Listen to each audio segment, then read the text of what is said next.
साल बुना। भोले भाले किसान अधिक उत्पादन के लालच में फंसकर रासायनिक खाद व कीटनाशकों का प्रयोग करने लगे। बैलों की जगह ट्रैक्टर से जुताई होने लगी। शुरुआत में कम रासायनिक खादों के प्रयोग से अधिक उत्पादन हुआ। धीरे धीरे रासायनिक खादों के प्रयोग के कारण भूमि की उर्वरा शक्ति क्षीण होने लगी, जिसकी वजह से उत्पादन घटने लगा तथा फसलें कमजोर होने लगीं। फसलों के कमजोर होने के कारण उनमें रोग व कीट लगने लगे। रोग व कीटों से फसल की सुरक्षा के लिए और अधिक कीटनाशकों का प्रयोग होने लगा।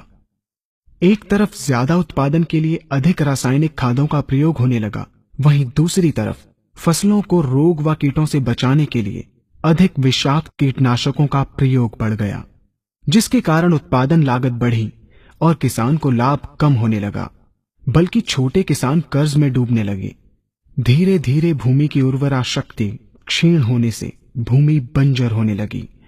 रासायनिक खाद व कीटनाशकों के कारण खाद्यान्न भी विषाक्त हो गए तथा जलवायु भी प्रदूषित हो गई, जिसके कारण मानव पशु पक्षियों के स्वास्थ्य पर प्रतिकूल प्रभाव पड़ा, जिसका परिणाम आपके सामने है। मानव स्वास्थ्य पर रासायनिक खादों के पड़ने वाले प्रभाव को आप ऐसे समझें। जब किसान फसल में रासायनिक खाद डालता है तो रासायनिक खाद में उपस्थित विषाक्त रसायन जल में घुलकर सबसे पहले जल को प्रदूषित कर भूमि के अंदर उपस्थित केचुए व सूक्ष्म जीवाणुओं को मार देता है। ये बात सभी किसान अच्छी तरह से जानते हैं कि केचुए व अन्य सूक्ष्म जीवाणु भूमि की उर्वरा शक्ति को बढ़ाने के लिए अति आवश्यक होते हैं। विषाक्त रसायन के कारण इनकी मृत्यु हो जाने से भूमि की उर्वरा शक्ति नष्ट हो जाती है तथा भूमि कठोर होकर बंजर होने लगती है। रासायनिक खादों के विषाक्त रसायन पानी के माध्यम से अन्य खनिजों के साथ फसल के अंदर पहुंचकर फसलों को विषाक्त बना देते हैं। बाद में जब खाद्यान्न के रूप में मनुष्य या अन्य पशु इन्हें खाते हैं तो ये विषाक्त रसायन मानव स्वास्थ्य पर बहुत ही बुरा प्रभाव डालते हैं तथा मनुष्य के अंदर तरह तरह के रोग उत्पन्न करते हैं।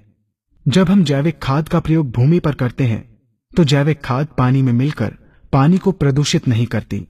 जैविक खाद भूमि के अंदर उपस्थित उर्वरा शक्ति को बढ़ाने वाले जीवाणु तथा केचुओं की संख्या को तीव्रता से बढ़ाती है, जिससे भूमि की उर्वरा शक्ति बढ़ती है तथा भूमि छिद्र युक्त एवं भुरभुरी हो जाती है, जिससे वायु और प्रकाश भूमि के अंदर गहराई तक प्रवेश करते हैं, जिसके कारण भूमि में तापमान एवं आर्द्रता का संतुलन बना रहता है और फसलें मजबूत होती हैं।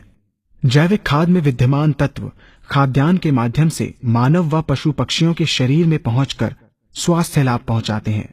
जैविक खादों के प्रयोग से फसलें अच्छी और मजबूत होती हैं, जिसके कारण उन पर रोगों एवं कीटों का ज्यादा प्रभाव नहीं पड़ता।